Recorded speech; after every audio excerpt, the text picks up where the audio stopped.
There are two mission statements that I have. The first one is to take people to places they've never been, to give the world something they've never heard. Write that down. Take people to places they've never been, give the world something they've never heard. I like it. You are listening to Imagine, Create, Inspire, the podcast. Join host Bruce Andrews in conversations with creatives. Every artist has a story, and the struggle is real to stay inspired and in the flow.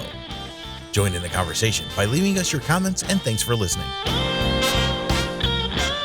Hey, I'm Bruce Andrews. I'm the Executive Director of the Shelby County Arts Council. I'm joining you with Imagine, Create, and Inspire. That's our credo, 3 words in very deliberate sequential order. Imagination leads to creation, creation leads to inspiration, and inspiration, when properly applied, Byron, produces hope. And hope is a commodity. Hope is fuel for the human soul. So that's why we're merchants of imagination. And so this podcast is about discussing creative flow because, you know, Byron, it ain't always easy to stay in the flow, is it? That's true. So I have with me today a man of distinction. He's so distinct that he has, 4, 5, 6 names. Lincoln, Byron, Morgan, Thomas. So for starters, man, how'd you come by all those names? What an interesting introduction, sir. My mother, God rest her soul. She died. She passed away on my birthday, February 2nd. She gave me these names. I think she said Lincoln was for the car, I do believe. Byron, I think, was Lord Byron. Morgan was named after Morgan State University in Baltimore, Maryland. And then Thomas was her last name. So a car, a plush one at that, royalty. Right. Yeah, that's fitting, man. Right. So Byron is a pianist. Tell the folks kind of your background and, you know, educationally. We'll start there. Well, I'm a 2004 graduate, piano performance major from Stillman in Tuscaloosa, Alabama. Yeah. And have had some wonderful experiences. All of them, I feel like they were educational because anytime you do something on the, forefront or back front or whatever you want to call it, it's always a learning experience. Yeah. So, but education-wise, high school, I went to Booker T. Washington Magnet High School in Montgomery, class of 98. And how I got to Stillman was I got my scholarship, believe it or not, in 7th grade. This is what I want to touch on first. So this is part of the focus of this podcast. Obviously, it's regional in essence, mm-hmm. But I know you would agree. I mean, in Central Alabama, I don't know if it's a zip code, I don't know if it's a soil, I don't know if it's the water. We are surrounded by outrageously good, deep talent. True. And so I feel like I'm surrounded by people that are not famous but should be. Mm. And so with all due respect to your relative fame, you're not as famous as you should be, in my view. So I've heard that a lot. So you played before the 7th grade. Right. I started playing at 18 months. That's when my mother said I started playing, and I took my first lesson at 5. I started playing at my first church at 8. Wow. And I was actually playing Hammond organ at 8. Now, I was not tall enough to reach the pedals, but God gives us all gifts. Yeah. And so I think one of the gifts He gave me was observation. Yeah, elaborate on that, man. Because nobody taught me how to play Hammond. It was just I saw people, and then it's just I applied it. Nobody taught you. I mean, nobody taught me how to play the Hammond. No. My grandfather was. Now, could you? I'm asking in ignorance. Could you read music at all at that? No, point? not at that point. No, I didn't really start fully reading till maybe 10, 11, somewhere around there. I start really getting into it. So sort of emphasize the fact you had a gift. I mean, right. Yeah. Right. So I was playing by ear. And when you have a gift, Byron, do you find, or would you validate somewhat the statement that you probably didn't have to be motivated to practice? I'm not going to say that. Yeah. I'm not going to say that. Okay. All right. I hated practicing. Yeah, you did? My mother had to force me to practice when I was taking piano at an early age. I just didn't want to do it. You just wanted showtime. That's it. Yeah. I just wanted to play. But I had a older gentleman tell me one day, he said, Byron, your ear is great, but if you don't know how to read, you're not a musician. Mm. And so I really took that to heart, and it has really, really paid off. Yeah. Combining the gift with learning how to read, and it really goes hand in hand. My college professor, who was the one that gave me my scholarship, Dr. Philip Todd Westgate, when I was in college, he knew what I could do. Mm-hmm. But what he did was he pushed me, and when I tell you he pushed me, he pushed me. Yeah. Like piano boot camp. Basically. Yeah. For 4 years. Yeah. But what he showed me is like, say for example, I'm just gonna take just a simple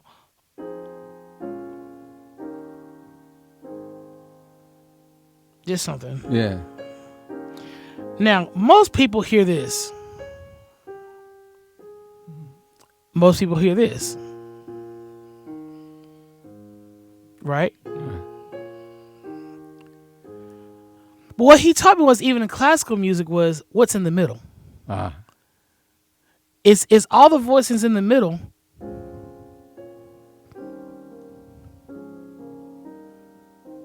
You give me chills, buddy. Yeah, so that really defines what music is. And so he opened up my ears.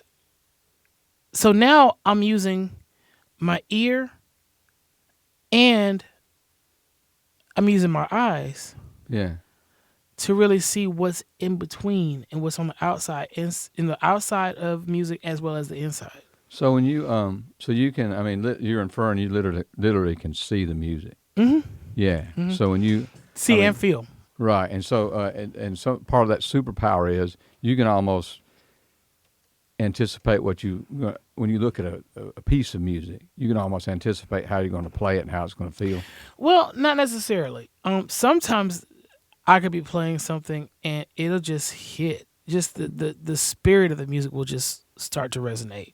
That's what it flows. If I'm playing classical, it's certain passages. Something like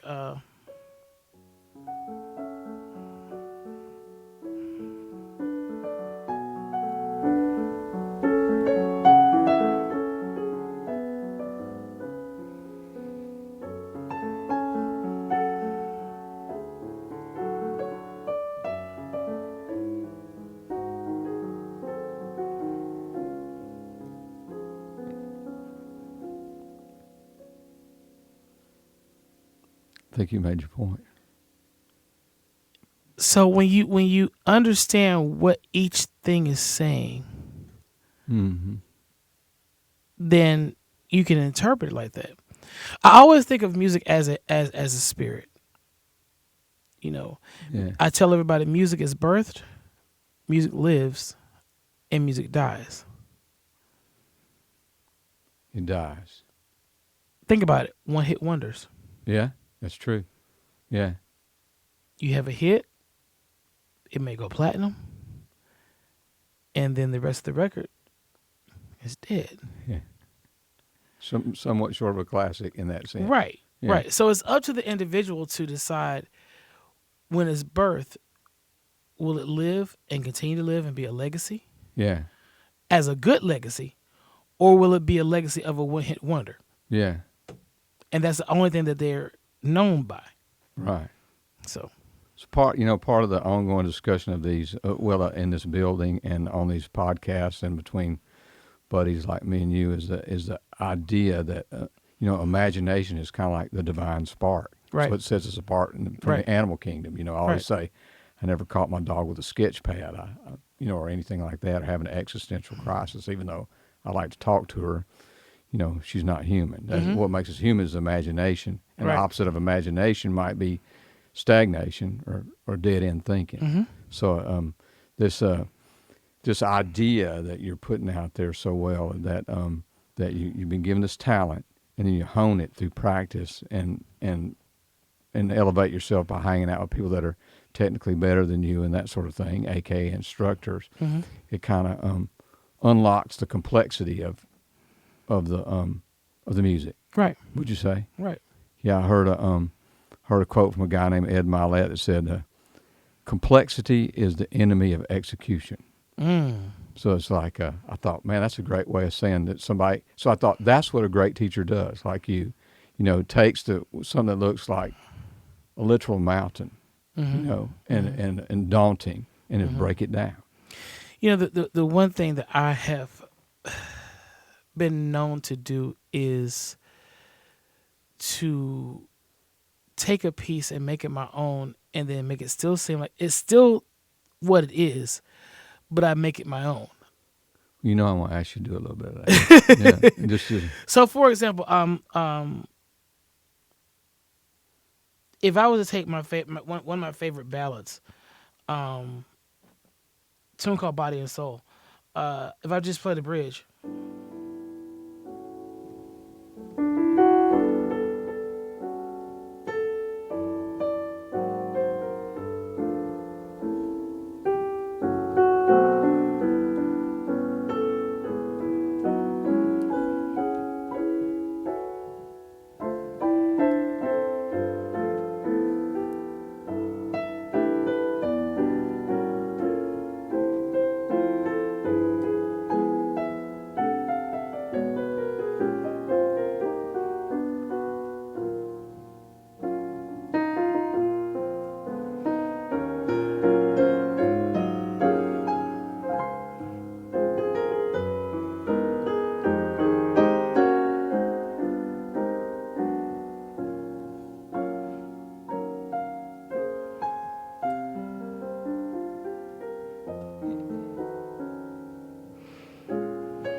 Good Lord. The thing about it is that I'm sorry, man. You can't do that. That's the thing I'm saying. All right, I'm all right. Yeah. All right. the thing about it is that I let whatever I'm playing breathe through me. So did you come by that concept? Because that's a very well put, cogent concept. Did you come by that all by yourself or in your own head through your own practice, or like earlier on before we started recording, we were talking about the difference between Miles Davis and Right. It took me a long time to really understand how music speaks. Yeah. If that makes any sense. It makes a lot of sense. Every piece speaks differently. Mm-hmm. Like, for example, you read a book. You read it from the front cover to the back cover. Mm-hmm. It's a great novel, great storyline, and you read it one time through. But what happens when you read it again? It's a different interpretation of the same story. Yeah. True. So every time I play a song, I don't care if I played it 3 or 4 different times. I'm going to look at it 3 or 4 different ways. That's well said. Yeah, I get it. And so the piece never becomes boring. I've had people say, "Man, I'm tired of playing that song. I'm tired of playing that song." But what have you gained out of it? Yeah. Are you just playing it just for the money? Are you playing? Y'all listening? Yeah. Are you playing it because I'm getting paid to do it? Yeah. or are you doing it because you love to do it? Yeah. Right. Well, I noticed that, and I know you're not putting. I don't know. I'm assuming that when some people watch this, that many maybe the first time they've seen you, but I've been seeing you for decade and a half now at least, and I can tell you that a consistency with you is not necessarily when you're practicing, but many times when you're practicing. But if you're playing, the minute your hands lay on the keyboard, your face reflects the emotion of whatever dadgum chord you're playing. The minute. I don't even think you can control it. I know I can't. So it's like it's just like it flows out of you. I mean, people say that all the time. Well, it just flows out of them. But I think many times it falls short of being the case. But it is the case with you. And I never know how it's going to interpret. Yeah. It's like life. You never know how your day is going to go until you live it. That's the truth, man. Write that down. That might be the title. Oh, that's good. It might be a song. That's good. Might be a song. I saw one go over the fence right there. You never know how your life is going to be lived until you live it. That's right. You never know how the music is going to be until you start playing it. Yeah. Most people, just like they know, okay, I'm going to play section A like this, section B is going to be like this. And of course, yes, I can do that. But I tell you, a lot of people rather see Byron than the piece of paper. If that makes any sense. Yeah. And so they when they look at me the first time, they're like, oh my God, this guy is just phenomenal. How does he do it? And I say to people all the time, it's 95% God, 5% training. And I tell that to everybody. Well, I think that about everything. My favorite verse in the Bible, if I had to pick one, would be Hebrews 11:1. Faith is the substance of things hoped for, and the evidence of things not seen. Yep. But the way I like to say it is, faith is the substance of things once only hoped for, and the evidence of things once not seen. So, when you manifest a song, I mean, it's an expression of your faith. Right. Not only just cliche like faith in God, but faith in yourself, faith in the practice, faith in your hands, faith. I'm glad you brought the point about faith in yourself. The thing about having faith in yourself as a musician is, if you know you're doing the very best you can, then you've accomplished a lot. If you touched one person, you've touched a million. Yeah. And I've heard a lot of people say, I'm nervous. I don't get nervous when I hit the stage. I think faith is next level confidence. I think the only times I've ever gotten nervous was my juries in college and playing at Carnegie Hall. That would be nerve-wracking. Tell me about that, man. Senior year in high school, we have, of course, I told you I was going to a magnet school. We had all types of magnets. Different areas of careers that people could go into, like photography, dance, piano, musical theater, regular theater, aviation, stuff like that. And I was a part of the show band, and I was the piano player for the jazz choir. And we had a serious jazz choir. Like, we were actually really, seriously gigging out. Even though we wasn't getting paid, but we were still going out. And so there was a guy named Phil Matson out of Ames, Iowa, that chose 10 of the top high school jazz choirs in the nation to do a 1-week workshop in New York. And then, of course, the reward would be to do a performance at Carnegie. Yeah. So I always said I wanted to do Carnegie Hall. And it just so happened that high school was it. And so the people that were there, especially in the jazz choir, there was like, when I got ready to do solos, like, they would always say, "Oh, here he goes again. He's about to break another piano." I'm like, I'm not gonna do anything, But I think I remember when there was the song that we were doing called "Full Moon." Yeah. And there's a piano solo in it, and in the middle of my solo, I think people actually start clapping for me in the middle of the solo. Now, mind you, the other 9 jazz choirs, they just sat there and just enjoyed them, but for some odd reason, they gravitated towards me. Yeah. I don't ever hear anything, because, like, when I start playing, I don't hear anything. You know, people can start shouting my you and name. the People, piano. it's just me. You know, because I have to tune out all those distractions. You know, the more distractions you have on the outside, the more distractions you have on the inside. Right. That's well said. I mean, you know, they always talk about, I mean, whether it's sports or you know, like if you're playing jazz, you're in the pocket. If you're not hitting right and you're a baseball player, you're out of the zone or Right. out of, Right. you know, you're just not, your head's not in it. Right. You're looking at 10,000 things at one time instead of. Right. So once I start playing, my mind is nowhere else. Right. Well, I think that's, I mean, I'll say, you know, like if somebody was just listening to this, they didn't know you, they'd think, man, this guy, I mean, they might be at risk of thinking, this guy thinks he's all that. Right. They might. And it's not the same. I mean, it's because I know how humble you are. I know what a gracious teacher you are. But I mean, to have 1,000% confidence in yourself and faith in your hands is just all you're saying.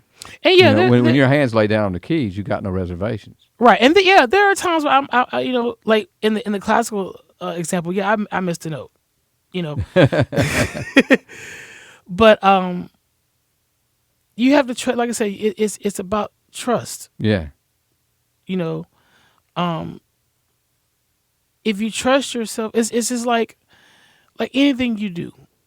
Yeah. You know, like for example with carpentry. Right. Okay. Okay, you trust your hands to make the right cut at the right angle Right. with the tool that you're using. Hmm.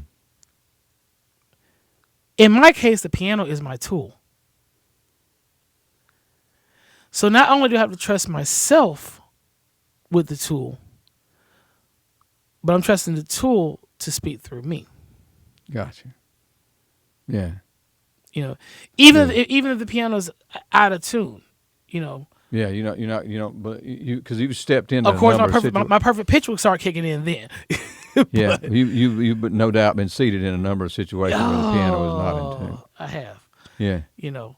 Going to play somebody's wedding, you're playing at some church and they ain't tuned it, and God it's like, knows and when. I'll start doing this and like okay, so I got to work around that, you know. Yeah. Well, so what? I mean, like another thing with you, you know, you meet so many people that are, you know, they're high level trained musicians, but they're very, they have a genre bias. You know, they're purists. You know, like especially classical and jazz. You got like jazz purists. You got all. You got blues purists. You got classical, especially classical and jazz, which to me are two high level virtuoso art forms. They are. But you know, you're one of those people that it overlays for you. Right. Right. Like if I'm playing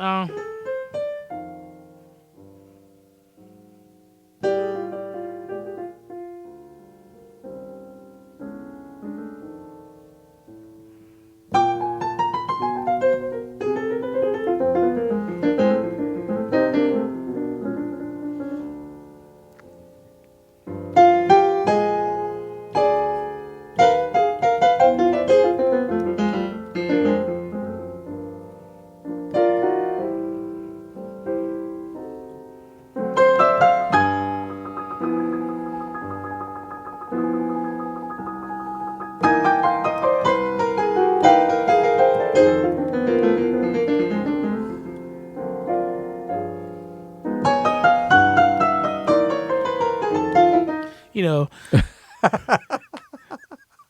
Yeah, I know.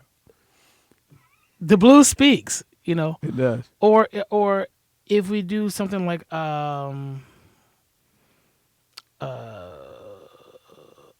something like by Chicago.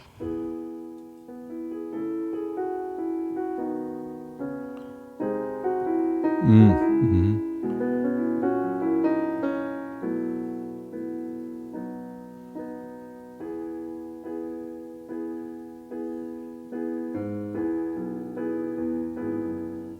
You know. Yeah, everybody in the room. Everybody is you know. So I don't discriminate with genres. Yeah. I don't. But it just makes you so well versed, and so it just all melds when you Right. go to play. Right. You know, I Right. think prior to the recording, again referring back to Thelonious Monk, I read this quote. I love quotes. I especially love short ones because it fits my short memory. And that quote from Thelonious Monk that I was talking about a while ago: "Genius is the one who becomes most like himself." Or, so I think you got this. Looking at you and others that are in your class, you got talent, you got skill, you got faith, you got all that stuff, and when it comes together, and maybe that's what he meant. Yeah. Most like yourself. Yeah. That's the goal, ain't it? Yeah, that's it. Yeah. That's it. So what? I have the honor of we're here at the Shelby County Arts Center, and it's a great place in Columbiana, Alabama. You can check out the links, and Byron teaches here one day a week. So I have the honor of having you here at least one day a week. And so if you had one tip to give players out there, what would you say? Or, I mean, you don't have to hone it down to one. I mean, yeah, I have a There are two mission statements that I have. The first one is to take people to places they've never been. Musically? To give the world something they've never heard. Write that down. Take people to places they've never been. Give the world something they've never heard. I like it. You may have just really nailed the because a lot of times, since I'm a visual artist primarily, I mean, I always say all the time that I love painting and drawing and all that, but when you're done, you're done. That's the picture. Right. It's almost like in music, the uniqueness of it is, I mean, especially live performance. I mean, if you take somebody to an experience, correct, it can't be replicated. I never will forget the time we did here the MLK. I did the MLK tribute. Right. We can drop Phillips over there, our producer. We can drop some of that into the podcast, can't we? Yeah.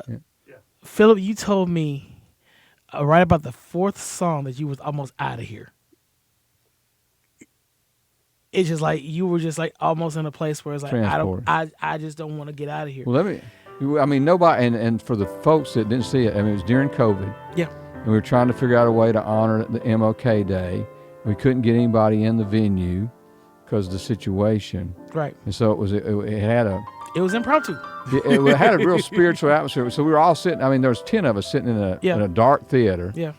With this huge visage of Dr. King. Yeah. And then you just on the piano. And it was just like, it was let's just say it was literally your wheelhouse. It was like, hey, Byron, just sit down and pay tribute. Yeah. And it was like, yeah. Marvin Gaye flowed into spirituals, flowed into. Yeah. It was crazy. Yeah.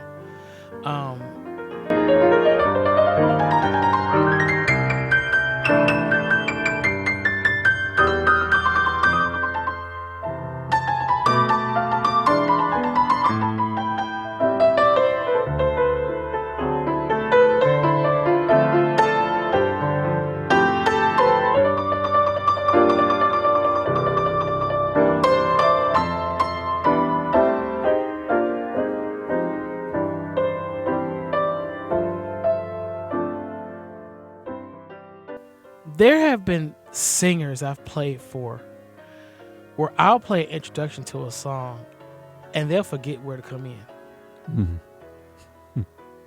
And I'll look at them like, okay, I'm ready. And they'll look like, where do I come in? Yeah. Never. They lost the one because you once again, you made them jump in the pool. Going back to my statement, taking people to places they've never been, to give the world something they've never heard. I had a funny instance where I was doing a jazz vesper for my good friend Belinda George Peoples, and they want me to play Georgia. At that time, I didn't feel like playing Georgia. I didn't want to play Georgia. And they were like, play Georgia, come on, play Georgia, play Georgia. I'm like, come on. I said, okay, I'll do it. And so by the time I was done, you couldn't hear anything in the house, in the sanctuary. You couldn't hear nothing. Yeah.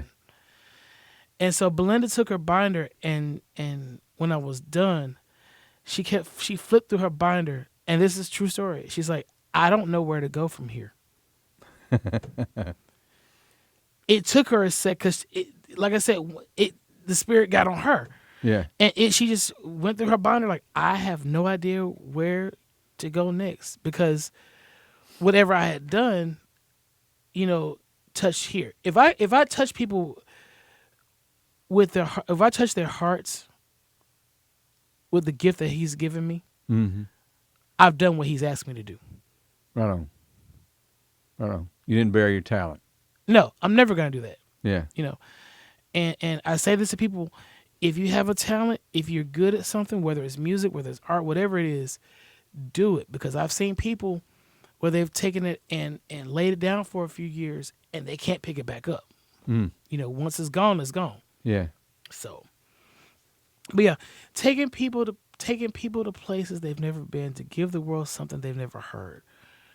That's good, man. That's the best place to stop. I can't think of any better wrap up except to say that because you set this up, you brought this on yourself. So just let it be known that you can take us out by playing Georgia.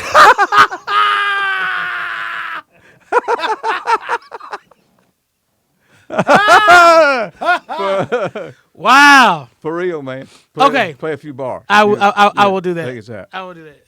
Join us next time on Imagine, Create, and Inspire.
Good Lord, it don't get no better than that. Thanks for listening to Imagine, Create, Inspire, the podcast. For more information on the Shelby County Arts Council, please visit www.shelbycountyartscouncil.com.